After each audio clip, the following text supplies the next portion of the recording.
안녕하십니까? 한국경제TV에 출연 중인 트리플플러스 대표 이승원입니다. 증시 최전선 5월 강연회가 이번 주 토요일 부산에서 진행됩니다. 옐런 의장이 금리 인상을 예고한 가운데 6월 시장도 변동성 확대를 예고하고 있습니다. 조정을 피하는 것에 그치는 것이 아니라 기회로 활용해야 합니다. 5월 초 변동성이 상반기 수익률을 확정지었다면 6월 변동성을 어떻게 활용하였느냐에 따라 올해의 수익률을 크게 가를 것입니다. 5월 초 변동성을 어떻게 활용했는지 실제 사례를 보면서 이번 변동성 시장에서 수익률을 어떻게 극대화시킬지 살펴보겠습니다. 장소는 부산 팩스코 컨벤션홀, 본관, 제1전시장 2층 216호입니다.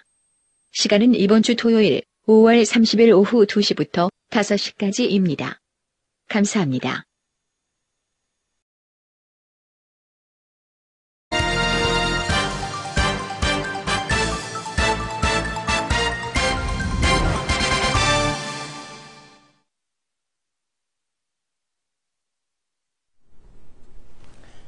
네, 안녕하십니까. 키움증권을 통해서 매일 오전 11시부터 90분간 우리 시청자분들 찾아뵙고 있습니다. 마켓 11 시작합니다. 이양입니다. 네, 안녕하십니까. 이승원입니다. 네, 시장이 어제와는 또 딴판입니다. 네, 어제 코스피가 1년 몇 개월 만에 최대폭 하락을 했잖아요. 네. 오늘 0.6% 반등하고 있고요. 오늘 코스닥은 어저께 하락 또 만회하고 또 반등을 시도하고 있습니다. 물론 미국의 반등이 또 여전히 큰 역할을 한 것이 사실인데요. 네. 오늘 지금까지 상황 한번 체크해보고 넘어갈까요? 어제 이제 시장에 대한 그 흐름 자체가 좀 오바스러운 그런 흐름이 이제 전개가 됐죠. 네. 그래서 신용 잔고에 대한 두려움, 네. 특히 이제 외국인 현물 쪽에서 매도가 나오다 보니까 이제 그런 흐름이 전개가 됐는데 사실 이제 어제 외국인 현물 매도 금액에 대한 쪽이 1,800억이 넘었습니다. 근데 이제 1,900억 가까이 됐나요? 그렇죠. 어제 1,882억이었습니다. 네. 근데 이 중에서 대부분의 이제 매도가 어디에 집중이 돼 있냐면은 네. 이 삼성물산.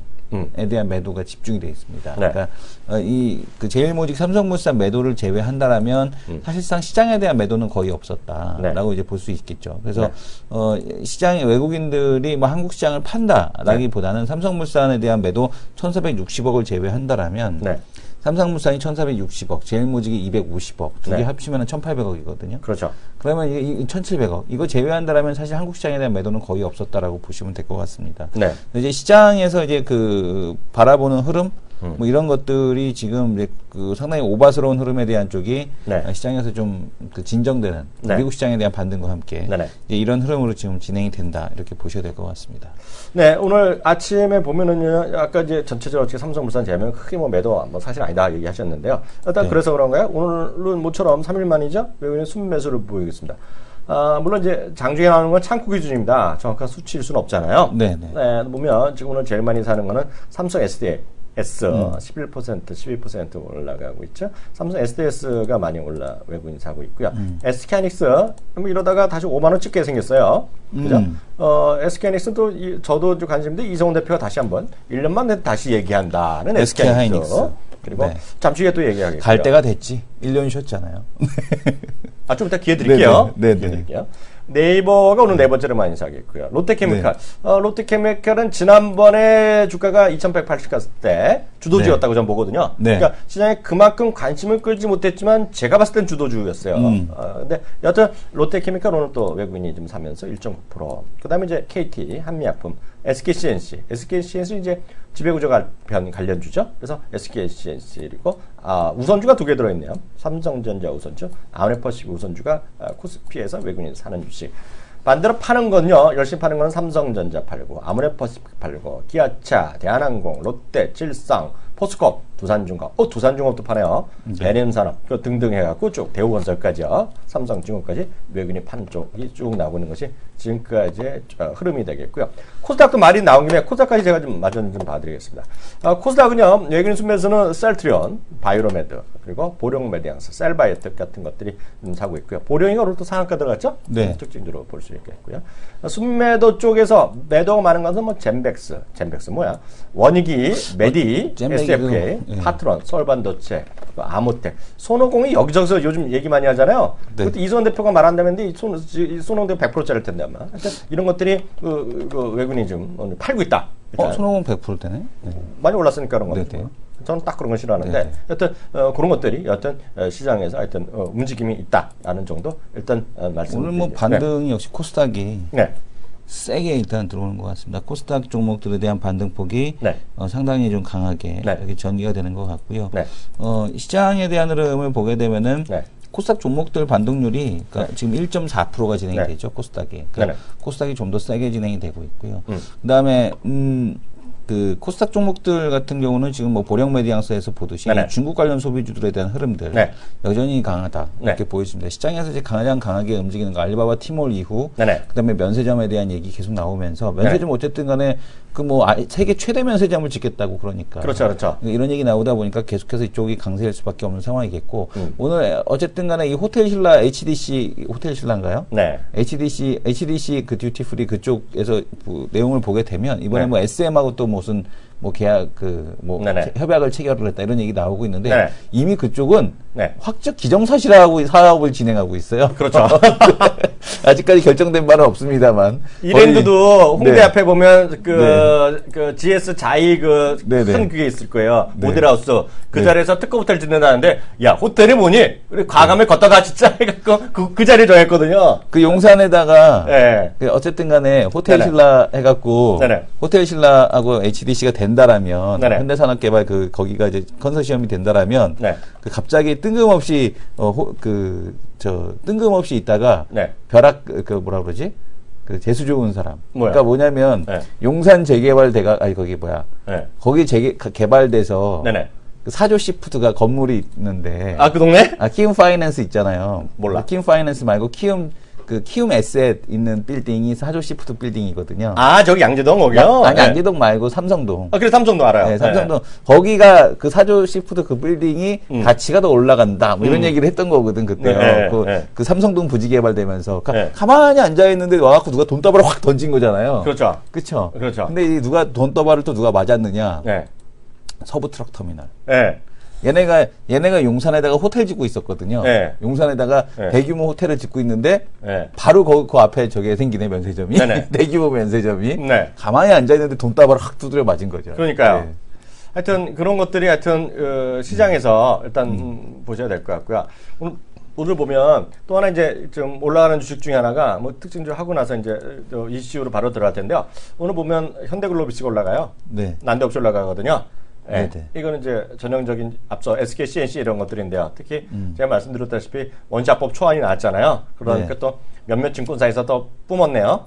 그래서 그런 관련주 비중 확대 이런 거 해놨어요. 지주회사 관련주들. 네. 그러니까 그러면 지배구조 개편 뭐 이런 관련주들인데요. 그거랑 하여튼 저희 방송을 많이 본다. 그죠?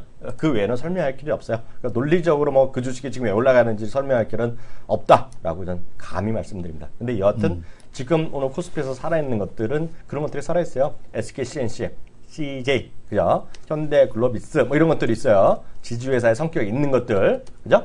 그런 것들이 전체적으로 지금 시장에서 반등을 뭔가 좀 주도를 하는 모습을 이어지고 있다까지 일단은 맞추시고요. 시장에 대한 이슈 따라잡는 시간 한번 가보도록 합니다.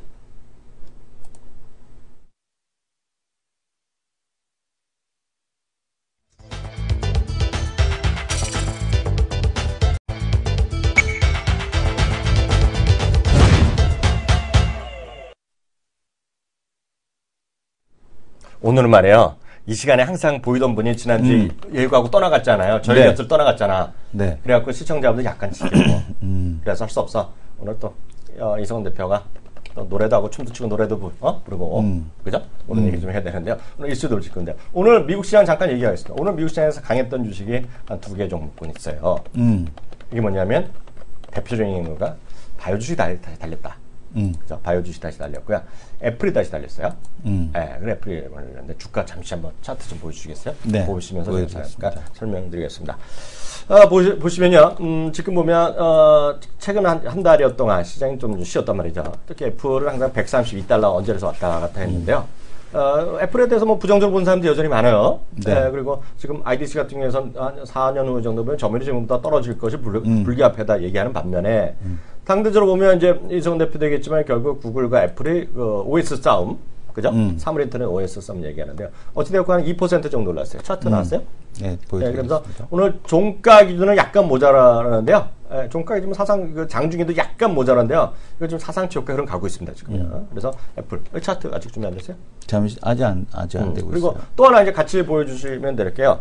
바이오 주식들도 말들이 많단 말이죠. 바이오 주식 끝났다 어쩌다 뭐 엑스들 많이 하잖아요. 네, 지금 차트 나왔습니다. 네, 우리 존경하는 우리 이성훈 대표 차트 한번 시원하게 한번 봐주시기 바랍니다. 애플인데요. 애플이 보면 사상체 효과 흐름이거든요. 그래서 다시 한번 이게 132달러 초반인데요. 이게 보면 이게 되겠고요.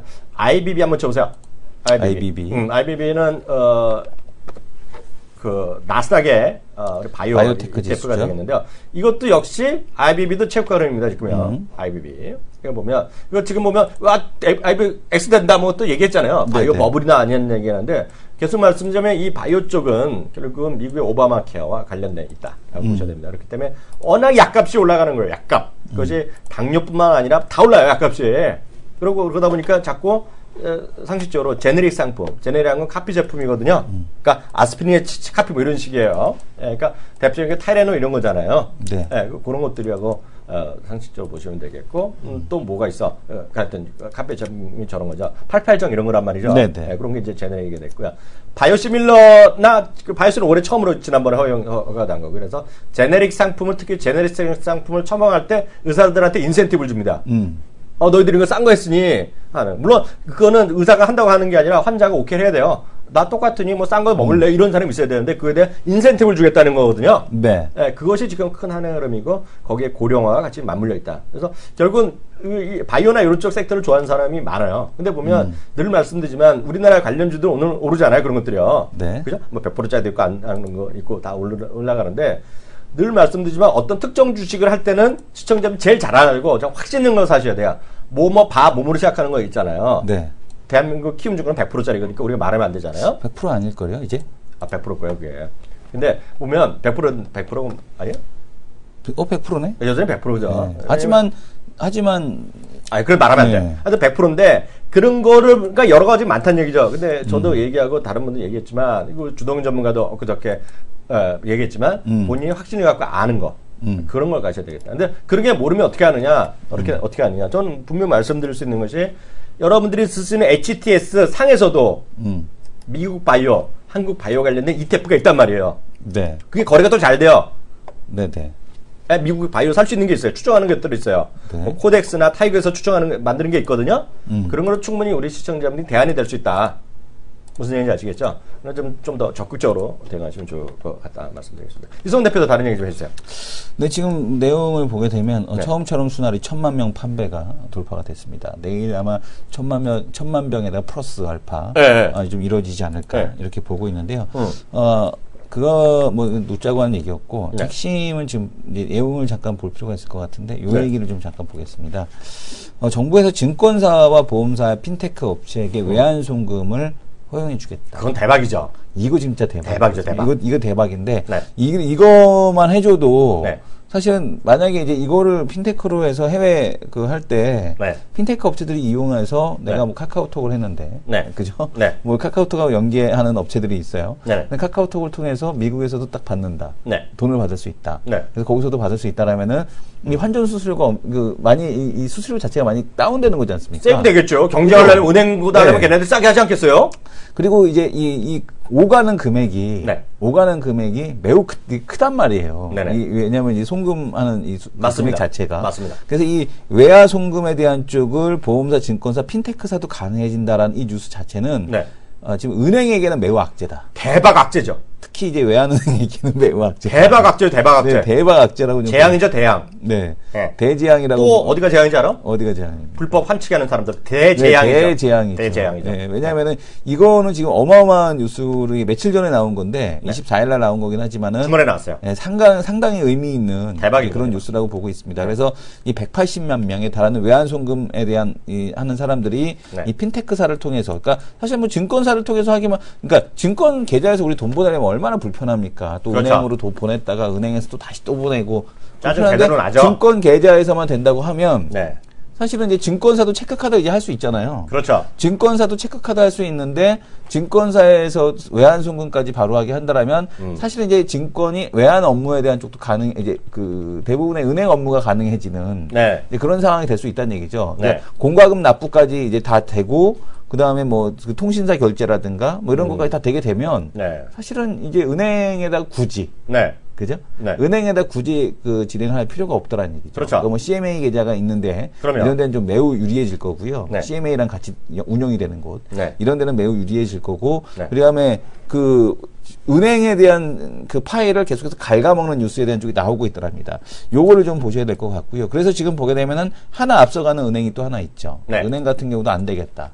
대구에서 지금 보게 되면 대구은행인데요. 네. DGB 대구은행이 카카오페이 체크카드를 출시하겠다. 그렇죠. 얘기를 하고 있습니다. 빨리 손잡고 빨리 손잡으려는 거죠, 이것들이. 그렇죠. 그러니까 뭔가를 해야 되거든요. 그렇죠. 그러니까 안 하면 바보 되는 거죠. 네, 은행은 이제 파이가 줄어드는 겁니다. 그러면 앞으로 이제 그 증권사가 됐던 보험사가 됐던 이 핀테크에서부터 뒤떨어지게 되면 그만큼 내가 가지고 있는 이 파이가 줄어드는 그런 효과에 대한 쪽이 나타날 수밖에 없다는 얘기겠고요. 네. 이미 시장에서 키움증권이 보여줬죠. 네. 그러니까 온라인 증권사에 대한 등장 맨 처음에는 개 비웃었지 않습니까? 그렇죠. 처음에 뭐 키움닷컴이 뭐니 어디 아유.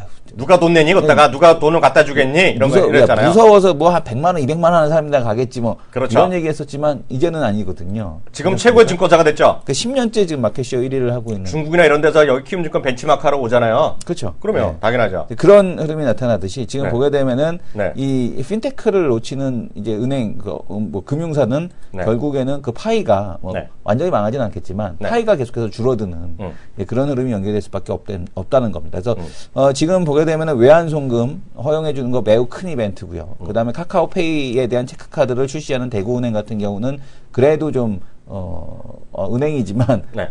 얘네들이 뭔가를 하고 있구나. 그렇죠. 시장의 흐름을 읽고 있구나라는 거를 좀 알 수 있는 역시 뉴스였던 이승원 것 같습니다. 대표한테 꽂힌 거죠. 네. 얘는 그래도 제대로 하고 있네. 네. 네, 그런 얘기 하는 건데요. 말이 나온 김에 제가 하면 잠깐 한번 보여주겠어요. 네네. 이건 뭐 기업 분석할 건 아닌데요. 아까 은행은 다 X된다. 은행에, 뭐 X라기보다 은행은 상당히 좀 짜증 나잖아요. 네네. 상대적으로 송금이라는 게 독점을 한 거 아닙니까? 쉽게 얘기하면요. 근데 보면 미국이나 뭐 유럽 이런 데 뭐 해외에 가면요. 네. 동네마다 그냥 그 환전해주고 동네마다 네. 송금해주는 게 다 써 있어요. 합법적으로. 네네. 근데 여태까지 은행이 독점했으니까 뭐든지 독점하는 데는 물이 고이잖아요.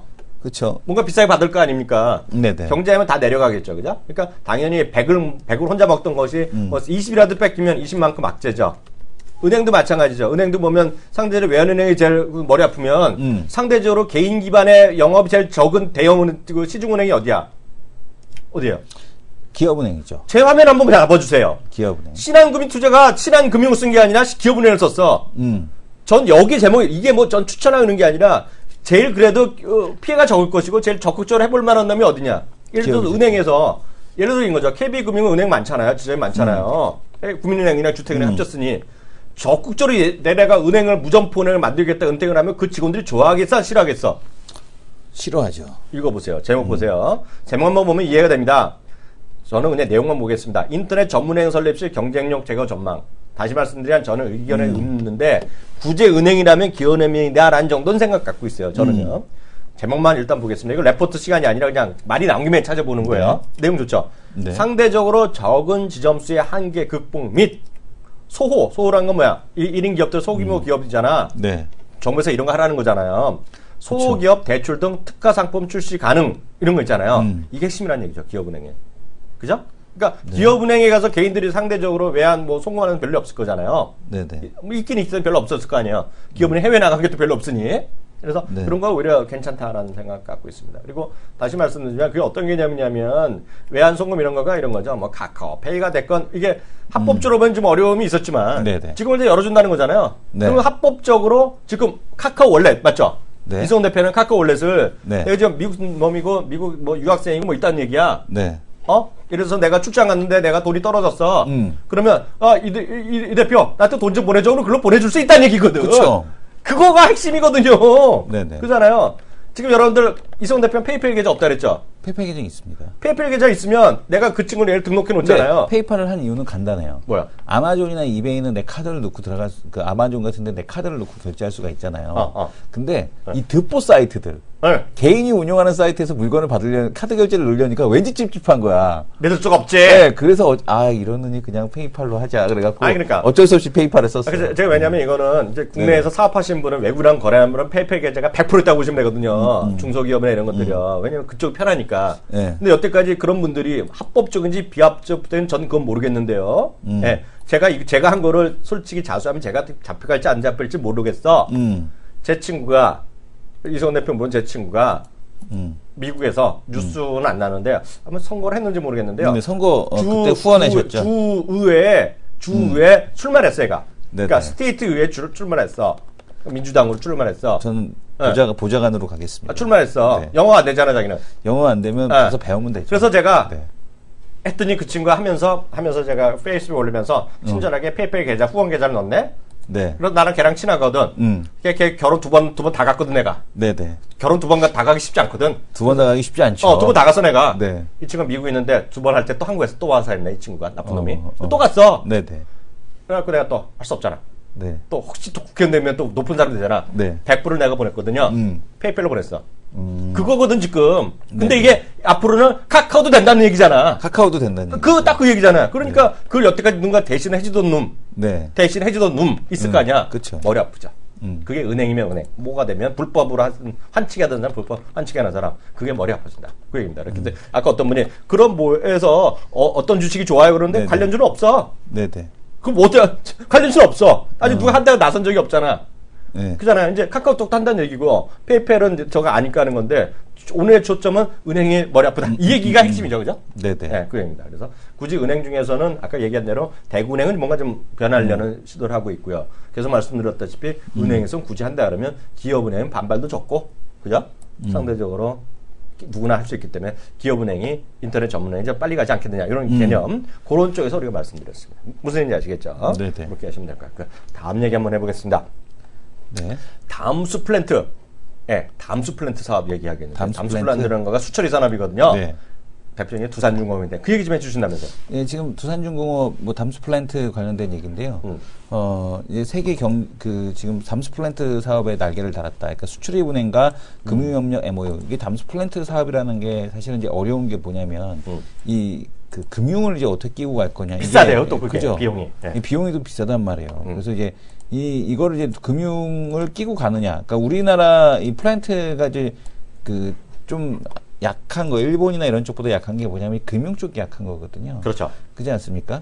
그래서 이 금융 쪽에 대한 쪽이 불안해지게 되면 조선 발주도 안 되듯이 이 금융 쪽에 대한 쪽이 필요한데 네. 그 두산이 발전 담수 플랜트 등 인프라 사업을 펼칠 때 수출입은행이 신속히 금융을 제공하겠다라는 그런 얘기를 하고 있습니다. 그래서 지금 두산금융이 두산그룹에다가 이제 금융이라는 네. 날개를 이제 더해줬다라고 얘기하고 있고요. 네. 금융 협력을 위한 업무 협약을 27일 날 체결을 했다라는 얘기를 하고 있습니다. 그래서 지금 두산 같은 경우는 어떤 그 인프라 사업을 하려고 하더라도 이 금융에 대한 쪽을 같이 제시를 할 수 있다라면 그렇죠. 이게 우리 조건은 이거야. 니네 그 자본 조달 비용 비싸지 않니? 그러니까 뭐 중동이나 이런 지역에 가서 니네 자본 조달 비용 비싸지 않니? 우리가 비용 겁을 주는 거지 이것들이. 더 싸게 해줄게. 그러니까 이렇게 이제 우리가 캐피탈까지 제공해줄게. 그러니까. 라고 이제 들어가게 되면은 네. 그쪽 입장에서는 네. 뭐 굳이 노할 이유가 없다는. 뭐 할 이유 없죠. 그래서 이제 돈까지 어떻게 해결해 준다는데. 돈까지 해결해 준다는. 대한민국 통이 크잖아. 네네. 우리나라 아랍에미레이트 할 때 이명박 정부 때 엄청난 통크에 썼잖아. 네. 그런 것도 해준다. 롯데케미칼도 지금 뭐 담수 플랜트 사업 뭐 어쨌든 간에 그 수처리 네. 사업에 진출하겠다라고 얘기했고 네. 이 담수 플랜트 사업에서 두산이 이 금융을 끼고 갈 수 있다라는 점 이건 이제 매우 큰 그 호재성 재료다 이렇게 보시면 될 것 같습니다. 저희 방송 좀 제 화면 좀 잡아주십시오. 그래서 이제 이성훈 대표도 이제 제 말에 약간 이제 조금씩 넘어오잖아. 수처리 산업 중요하다. 넘어오잖아요. 왜냐하면 어저께도 또 누구한테 들었죠? 1대1로 산업 또 지겹게 들었잖아요. 네네. 1대1로 산업의 핵심은 결국은 인프라스트럭처거든요. 네. 그죠? 사회 기반 산업을 네. 인프라스트럭처라고 하잖아요. 그래서 그에 관련된 거 한꺼번에 사도 되겠고요. 특히 그 중에서 가장 큰 비중 차지하는 것은 상수도 하수도, 그래서 항만까지 전체 토탈로 해서 수처리 산업이라는 거거든요. 네. 제가 한번 말씀드렸는데 이거 사상체육과 가는 거거든요. 제외하면 뭐예요? 이거는 제가 심벌도 여러분들 절대 잊어버릴 수 없다고 말씀드렸잖아요. 뭐예요?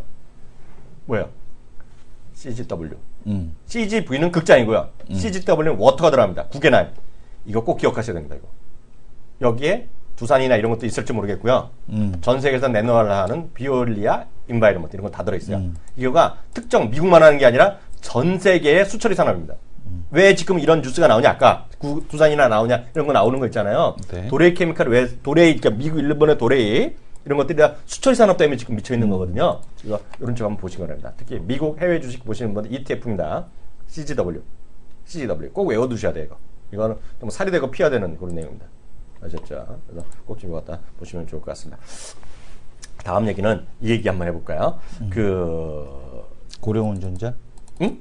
고령운전자 얘기 한번 해보죠. 네. 지금 보게 되면은 그 고령운전자 교통사고가 매년 14% 이상 증가하고 있다. 이거 영상 나올라나요? 영상 나오고 소리까지 나온다. 자기 거는. 소리까지 나오나요? 한번 소리 좀 올려봐봐. 예. 올려. 영상이 돌아가질 않네. 영상이 안 돌아가네. 메롱이네. 네, 영상이 메롱인데. 기다려봐봐. 예. 우리나라 고령화에서 65세 이상 영원한 메롱 됐어. 고령층이 내는 교통사고가 지금 급증하고 있다. 이런 얘기가 지금 나오고 있는데요. 지금 보게 되면은, 매년 14% 이상, 그러니까 교통사고 한 건당 사망자 수가 비고령자보다 2배 정도 높은 것으로 나타났다. 라는 얘기가 나오고 있습니다. 이거는 이제 지난번에도 얘기했지만은 왜 무인자동차에 대한 쪽이 필요한가? 에 대한 쪽이거든요. 근데 이제 한국도 고령화가 진행이 되고 있고 일본이 이게 지금 일본에서는 어떤 얘기가 나오고 있냐면 뭐 70세 이상에 대해서는 운전을 75세 이상에 대해서 운전을 못하게 해야 된다라는 그런 법안까지도 지금 나오고 있거든요. 그런 얘기 있습니다. 뭐 그런 법안을 발의해야 된다, 안 해야 된다라는 그런 얘기까지 나오고 있을 정도로 이 교통사고, 그러니까 인지는 하지만 그것이 이제 그 행동으로 이어지는데 브레이크를 밟거나 하는 데 있어서 시간이 늦어지다 요즘 보니까 이성훈 대표 운전할 때 괜히 혼자 들이받고 이런 게 다 그런 거야. 자기 고령화 때문에 그런 거지. 그런가? 눈이 침침해지고. 잠을 못 자서 그런 거 아닌가? 내가 가끔 받아. 예. 그러니까 약간 딴 얘기 하나 잠깐 다른 차는 안 받아. 근데 나 혼자 벽에다 박아. 그게 고령화 문제. 고령화인가? 속도를 안 나잖아. 그러니까. 그래갖고 자꾸 어떤 분이 불법적으로 말해요. 제 정보를 캐고 다니는 사람이 있어. 네이버에 내림쳐보고 나이가 어떻게 됐다 하잖아. 그 내가 네이버에 엄청 엄중 문책하는 전화도 하고 메일을 항의했어. 내 거 틀렸으니까 지워달라고. 그래서 오늘부로 네이버에 제 생년월일은 안 나오는 거로. 제가 화면 캡처해갖고. 딱 끝났어, 이제. 제 바탕화면에다가 뿌리겠습니다. 나 보일 수가 없어. 제 거는 그거를, 제가 이미 캡처해놓은 거를 갖다가 뿌리겠습니다. 옮겼잖아. 섹스로 샀는데 어떻게 돼? 데이터는 다 살아있습니다. 젠장. 하드는 다 살아있죠. 젠장. 네. 그래서 지금 보게 되면, 앞으로 10년 후에 인구 20%가 노인이 되는 이제 초고령 사회로 진입을 하게 되는데, 이 상황에서 이 교통사고가 매년 이렇게 증가를 하고 있기 때문에, 이 부분을 좀 개선할 필요가 있다. 이런 얘기를 지금 하고 있는 거죠. 그래서 아무래도 이 무인자동차, 이거 해결할 수 있는 방법은 뭐, 운전을 못하게 한다는 건 말이 안 되는 거고. 그렇죠. 안 되죠. 그거는 개인의 자유를 침해하는 거고요. 내가 보기에는. 독재국가도 아니고 뭔 지랄이야. 그건 그렇죠. 안 되는 거지. 그건 말이 안 되는 것 같고, 결국에는 이 무인자동차가 해결책이지 않겠느냐. 이렇게 보여집니다. 무인자동차 나오니까 또 전기차론 얘기 또 하고, 아까 물처리도 얘기 나왔으니까 오늘 이 얘기 한번 해볼까요? 그러니까 무인자동차가 되려면, 그거야, 결국에는 카메라.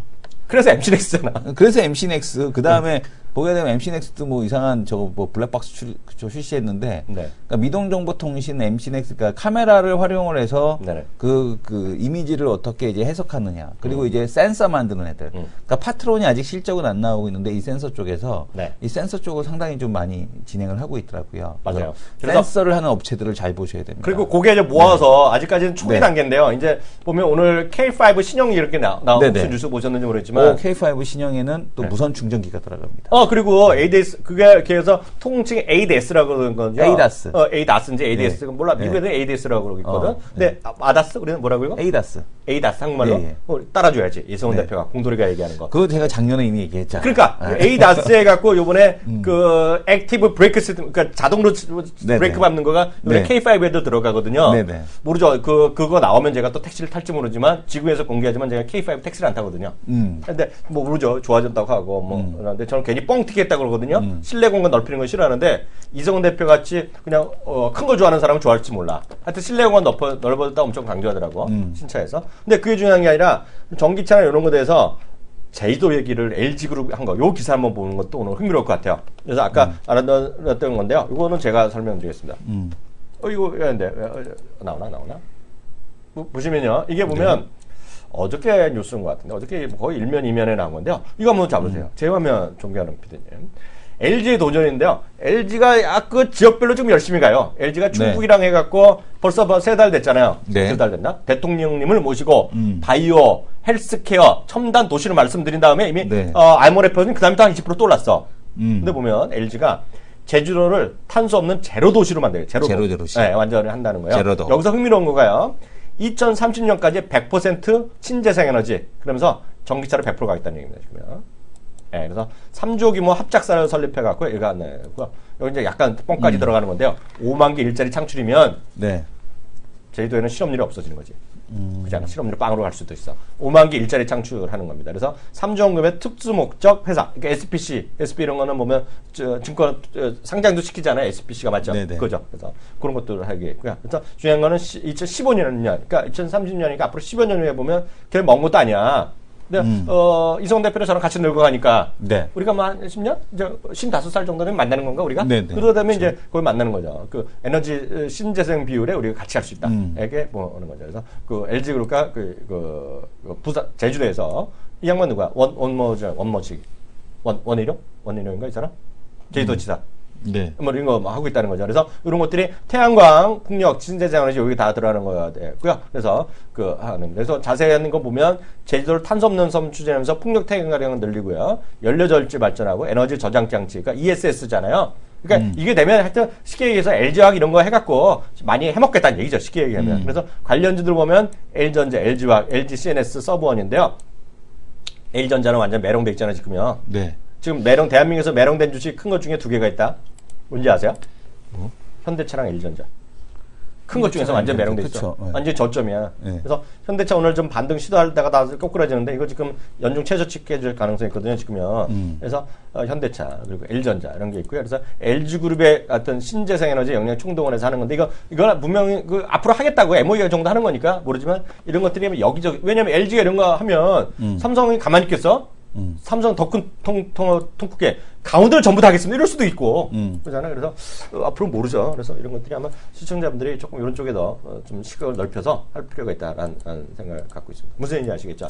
LG는 G4에 반응을 아예 하지도 않았네.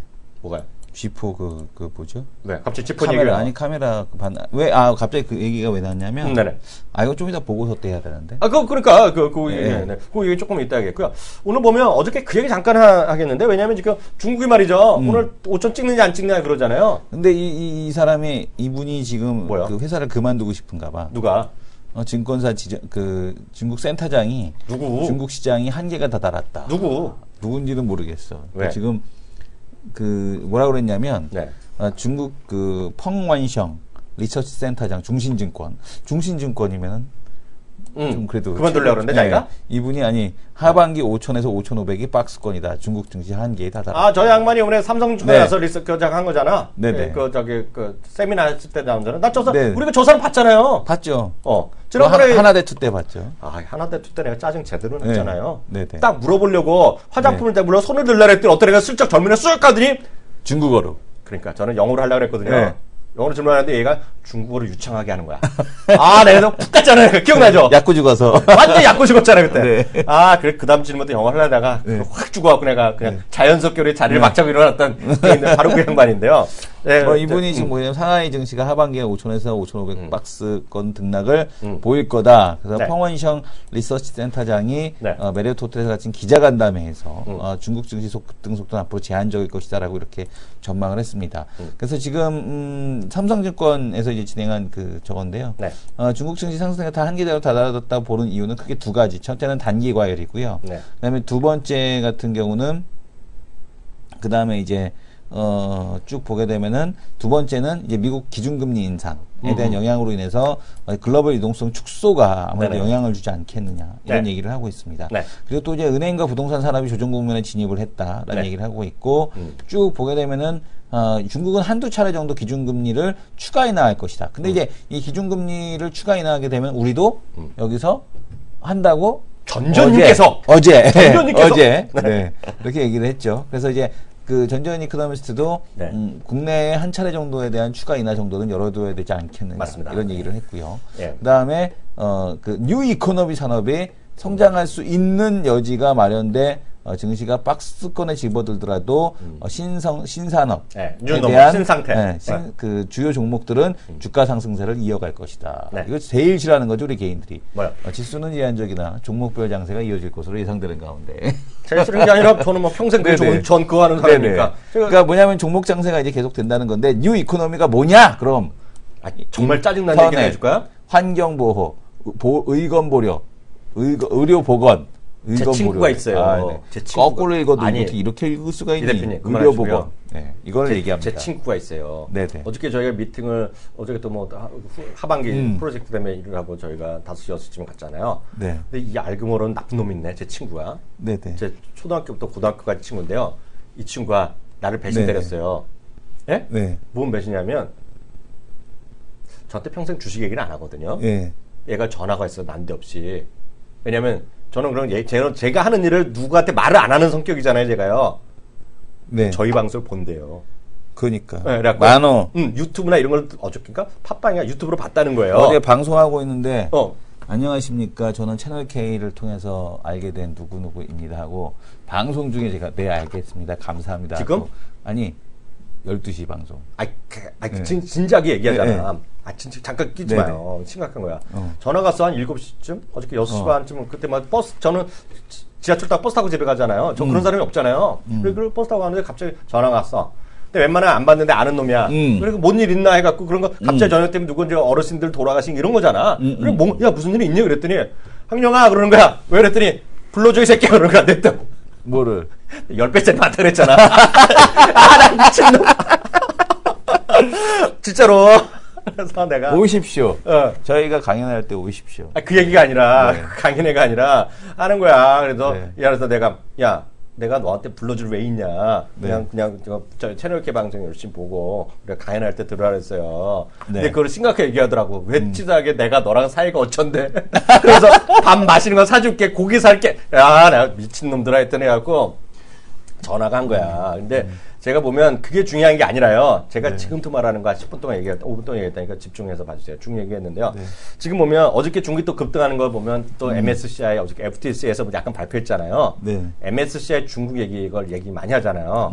그거에 대해서 제가 A부터 Z까지 간단히 말씀드렸습니다. 이거 어디 가서도 못 듣는 얘기거든요. 잘 들으십시오. 네, 잘 들어야 되는데요. 제 화면 잡아주세요. 제가 간단하게 설명드리겠습니다. 제가 나름대로 코너가 만들어야 돼. 2학년은 레포트야, 이 코너가. 지금요. 제가 가끔 해드리잖아요. 웬만하면 안 하는데. 제 화면 좀 적어요, 화면.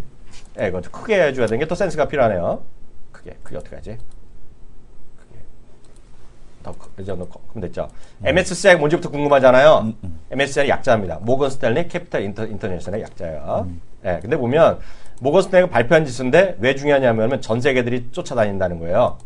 전 세계들이 미친듯이 쫓아다니는 건데, 그러면 지금 왜 지금 6월 9일 하냐 보면 MSCI 한국이 어저께 뭐 편입됐다 빠진다는 가끔 나오잖아요. 종목이 편입되는 건 1년에 4번 합니다. 4번. 그죠? 근데 어떤 특정 지수에 국가가 편입되는 것은 1년에 한 번 하는 게 원칙이에요. 그게 올해 6월 9일입니다. 예? 그래서 상해 A가 주목을 받는 거예요, 지금요. 그러면 추종하는 펀드 규모를 예를 들어 여기를 많이 하는데요. 얘기를 많이 하는데 전 세계에서 1000개가 남는 투자 회사가 이거는 공식적으로 들어가는 공식적으로 벤치마크로 활용하고 있어요. 벤치마크로 활용한다는 거는 나는 이 주식을 이상 벌겠습니다. 고객님 하는 거예요. 그죠? 이머징 국가를 하는데 저는 이머징에 MSCI 이머징만큼 그 이상 벌 자신 있습니다. 고객님 하는 거가 벤치마크예요. 무슨 얘기인지 아시겠죠? 그거가 1000개가 넘는데 총 3조 5천억 달러 규모가 여기 운영되고 있어요. 전 세계에서 공식적으로는 하는 건데. 근데 여기서 중요한 거가 근데 공식적으로 인용하는 거고요. 또 하나가 참고하는 액티브 펀드가 있어요. 액티브 펀드라는 건 이성원 대표는 올 텐데 그거는 이제 참고는 해. 그렇지만 딱 추정은 안 해. 그게 10배야. 무슨 얘기냐면 3조 5천원이 아니라 3천 우리나라 돈으로 하면 이거에 훨씬 이상이죠. 3조 5천원이면 3,500억이잖아요. 4천조 정도 되잖아요. 실제로 그거는 곱하기 10배란다. 이거 참고까지 하는 거 보면. 그래서 95%가 MSCI 안 되는 건데요. 문제는 상해 A잖아요. 상해 A. 지금 많이들 얘기하는 거가. 2013년 6월에 처음 제기됐는데 작년 6월 시장 분리해서 유예됐어요. 송금, 세금, 투자 쿼터가 이슈가 됐었는데요. 이슈가 됐는데 지금 그동안 우리도 아시다시피 후강통을 했잖아요. 성강통도 하겠다고 등등 얘기 나오잖아요. 그래서 지금 미국이나 중국 쪽에서는 다수가 편입될 가능성이 크다라는 얘기하고 있어요. 특히 중국 당국도 열심히 지금 얘기하는 걸로 알고 있어요. 근데 여기서 중요한 거가 이거 우리가 얘기한다고 되는 게 아니거든요. 대한민국도 대부분이 된다 얘기하고 있는데 삼성증권에서는요. 편입 가능성이 20%밖에 안 된다. 삼성증권은 안 된다고 얘기하고 있어요. 네. 예, 근데 문제는 되고 안 되는 게 중요한 게 아니라 안 되면 그냥이지만 되면 호재냐 약재냐라는 건데요. 이거는 따끈따끈한 표입니다. 따끈따끈한 거. 네. 이거가 2015년 4월 현재 이거는 대한민국 어디도 없어요. 저만 제가 확보한 겁니다. 딴 데 지금 나오는 건데 이거보다 다 네. 작년 거 갖고 얘기하는 거예요. 2015년 4월 현재 대한민국의 비중이 14.86%입니다. 여기에 14.86%인데 비중이요. 이게 보면 작년 대비 한 1%포인트 이미 줄어들었어요. 왜? 중국 주가가 올라서 그런데요. 중국 몇 프로냐? 작년에 한 23% 정도 됐는데 25% 올랐어요. 그럼 여기서 헷갈리잖아요. 왜 차이나 뭐 상해 A가 들어간다는데 이미 왜 있냐? 이거 왜 있느냐면 그 있는 거가 홍콩에 있는 거예요. 홍콩에 있는 주식들. 그러니까 예를 들어서 차이나 모바일 그리고 중국 공상 뭐 은행 이런 것들 있잖아요. 그 중국 평상 인슈런 뱅크 이런 거 은행 보험들 여기에 다 들어 있습니다. 근데 여기에 이제 상해 A까지 추가되냐 안 되냐가 핵심이에요. 무슨 얘기인지 아시겠죠? 요즘 삼성전자 상대적으로 약한 건 다 이것 때문에 그러고 있거든요. 삼성전자가 전 세계에서 MSCI 임화 중에서 3.5% 차지하면서 제일 비중이 높아요. 그러니까 중국이 들어간다, 상해가 들어가면 조금씩 다른 나라 빠질 거 아니에요. 여기서 일정 수준 여기 빠질 거라는 얘기, 빠질 거. 예, 그게 얼마냐의 문제가 되겠는데요. 계속 말씀드리면 제로섬입니다, 이건요. 그래서 한쪽이 들어가면 빠지는 것인데요. 이거는 업계 우리나라 평균인데요. 상해 5%가 지금 작년 로드맵대로 요거나 포함되면 한국 비중이 0.2%포인트 축소될 거라고들 예상을 하고 있어요. 이거는 작년 MSCI에서 얘기한 겁니다. 그래서 이걸 갖고 애들이 계산하는 거예요. 애들이. 그래서 8,000원에서 1초조를 얘기합니다. 이게 빠질 거라. 이것도 1년에 걸쳐서 빠질 거라. 얘기하는 건데요.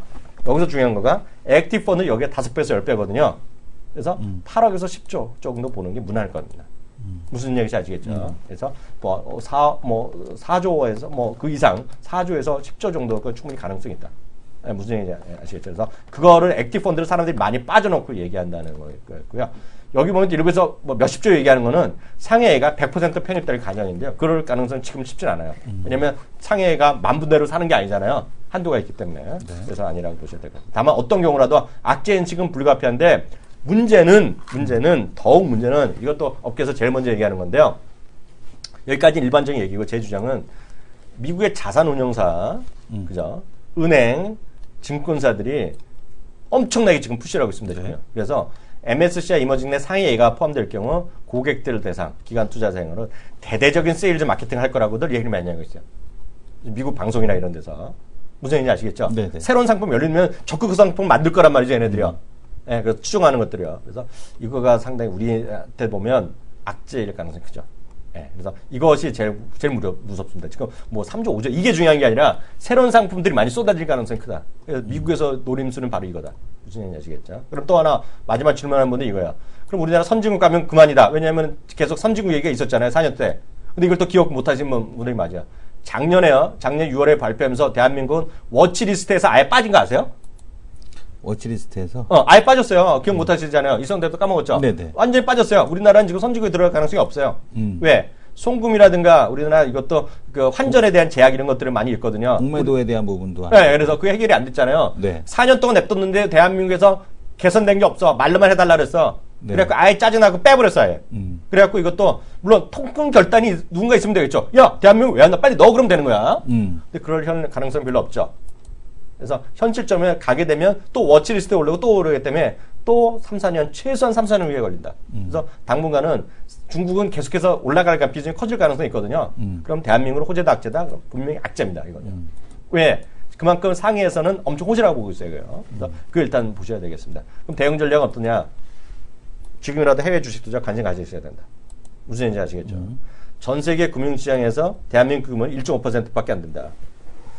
그리고 종목별로는 어제 똑같은 얘기지만 저는 한국도 마찬가지. 미국, 중국, 일본도 종목별로는 널리 따보고 있어요. 5배, 10배짜리. 야, XX야. 나한테 전화하지 마, 이놈아, 오늘. 그 얘기 안 해도 또 전화한다니까, 얘기하면. 전화해도 안 받아, 이 친구는. 뻔하잖아. 문자로 해. 하려면. 그래서 종목별 기회 많습니다. 그래서 종목을 잘 선택하셔야 되겠고요. 다시 말씀드리지만 한국만 바라보는 것은 진정 우물한 계획이다 말씀드립니다. 아셨죠? 그래서 마지막 질문. 이건 이승원 대표가 대답했던 거잖아요. 추가 질문. 응? 네. 영어, 중고도 못하는데 가능합니까? 이승원 대표가 대답해. 가능하죠. 왜요? 왜 가능해요? 뭐 우리한테 구글이 있지 않습니까? 구글도 있고. 네, 구글이 있는데 한번 또, 그거 보여주지 마. 네. 교육할 때 하고. 또 하나, 왜 아무 상관이 없냐면 우리나라 1993년에 해외 시장 개방됐잖아요. 네네. 그때 미국 사람, 일본 사람, 우리나라 주식 투자할 때 한국말 알고 한 놈이 몇 명이나 있어. 모르죠. 감사합니다밖에 감사합니다 알고 한 거거든요. 한국말은 아예 모르고 했지. 근데 그러니까 아무 상관이 없어요. 근데 이제 그 가장 큰 그거는 뭐냐면 본인들의 경험. 그렇죠. 그리고 이제 지난달에 한번 마크 모비우스가 왜 영업무역을 그 포트에 편입을 했는가. 오늘 너무 진도 나가는 거 아니냐? 예, 얘기를 드렸는데 과거 이제 경험을 바탕으로 해서 이제 그 과거 경험 자기네들은 이미 경험을 해봤기 때문에 그러니까요. 현재 시장에서 이제 무엇을 사야 될지를 알고 있다는 얘기죠. 근데 중국도 마찬가지고 우리가 해외 주식 시장에서 앞으로 인도 시장이라든가 이런 시장이 열렸을 때 과연 무엇을 사야 되는가에 대한 부분을 우리는 알고 있다는 얘기죠. 그래서 이제 상해 관련 ETF는 여러분들이 코덱스, HTS에 우리 바로 나오는 겁니다. 이거 해외 주식이랑 상관없이 하는 거기 때문에요.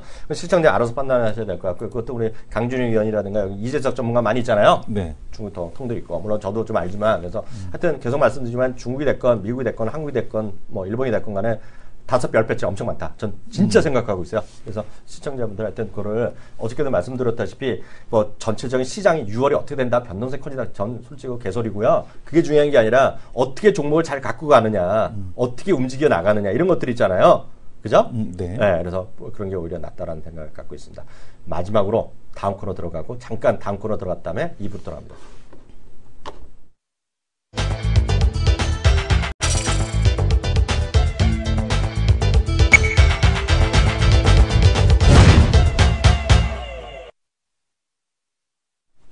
김순영의 거 없으면 내가 바빠졌어. 네네. 네, 레포트는 또 이승원 대표가 싸늘하게. 지금 보게 되면 네. 갤럭시 S6 안 팔린다라고 했는데 아주 재밌는 보고서가 하나 나왔습니다. 재밌게? 네. 우려와는 다르게 반응이 뜨겁다. 삼성 본사 앞에 데리러서 한 얘기 아니냐 이거? 그러니까 이게 조금 약간 어느 증권사야? 이베스트인데요. 이베스트? 네. 이베스트 본사가 어딨냐? 이베스트 여기 여의도 있잖아. 예, 여의도나 용산에 있나? 어디 있나? 아니 여기 여의도에 있는데 뭐죠? 무슨 여의도 개인연금, 교육연금인가 거기 본사가 거기야? 상임 거기 본사야? 거기 빌딩에 있는 것 같은데. 본사가? 모르겠어요. 몰라. 그래서 이거 잠깐 예전에는 정경련 저쪽에 있었는데 예. 네. 그래서 이제 그쪽에 있는 걸로 알고 있는데 지금 이베스트에서 나온 얘기입니다. 지금 보게 되면 뜨겁다. 친구가 삼성전자 다니는 것 같은 느낌. 그러니까 지금 보게 되면은 우려가 뜨겁다라는데 4월 출시 이후 그죠? 3주간 판매 갤럭시 S6 셀스루 이 셀스루를 안 한다고 얘기했는데 그죠?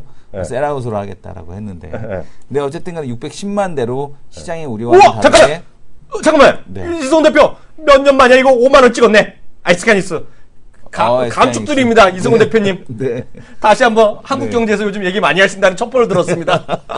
5만 원 찍으셨습니다, 형님. 5만 원? 예. 5만 원 드디어 갔네요. 5만 원 드렸네. 박수 한번 치고 해야지. 네. 와. 5만 원이다. 5만 원이 신고가가 아니잖아요. 상관없지. 신고가도 아닌데 뭐. 그냥 5만 원을 보였기 때문에 한번 해보세요. 네, 5만 4천 원 간 거, 5만 2,500원 간 것도 아니고. 거기 가서 열심히 얘기하시라고요. 네. 한국경제 가서. 예. 네. 예. 예.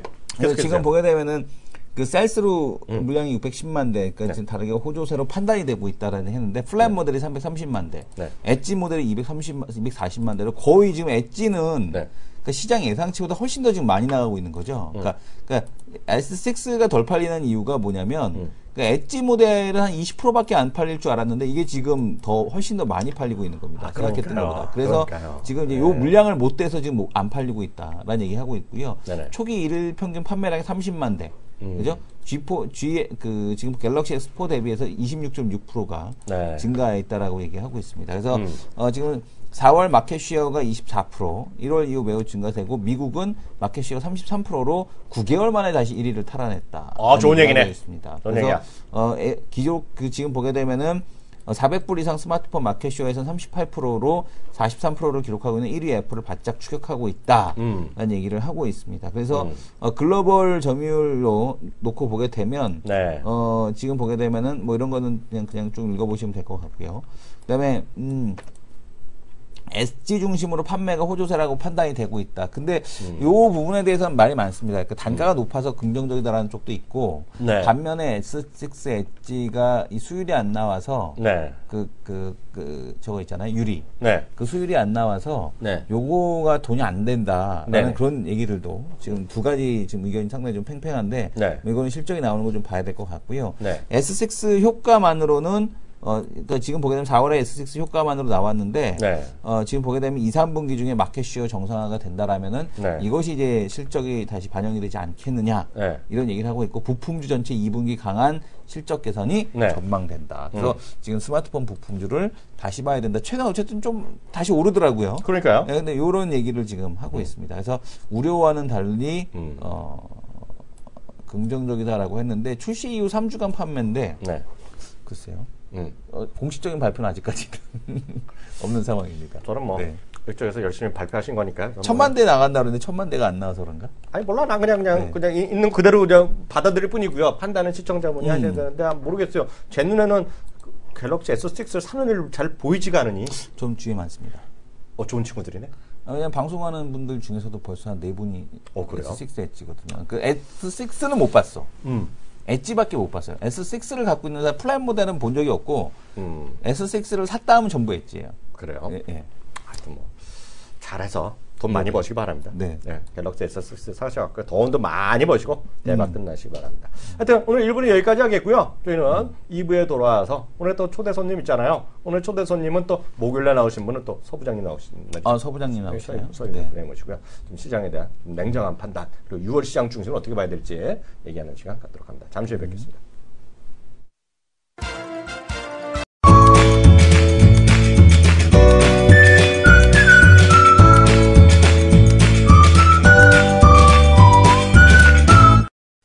안녕하십니까? 한국경제TV에 출연 중인 트리플 플러스 대표 이승원입니다. 증시 최전선 5월 강연회가 이번 주 토요일 부산에서 진행됩니다. 옐런 의장이 금리 인상을 예고한 가운데 6월 시장도 변동성 확대를 예고하고 있습니다. 조정을 피하는 것에 그치는 것이 아니라 기회로 활용해야 합니다. 5월 초 변동성이 상반기 수익률을 확정지었다면 6월 변동성을 어떻게 활용하였느냐에 따라 올해의 수익률을 크게 가를 것입니다. 5월 초 변동성을 어떻게 활용했는지 실제 사례를 보면서 이번 변동성 시장에서 수익률을 어떻게 극대화시킬지 살펴보겠습니다. 장소는 부산 팩스코 컨벤션홀 본관 제1전시장 2층 216호입니다. 시간은 이번 주 토요일 5월 30일 오후 2시부터 5시까지입니다. 감사합니다.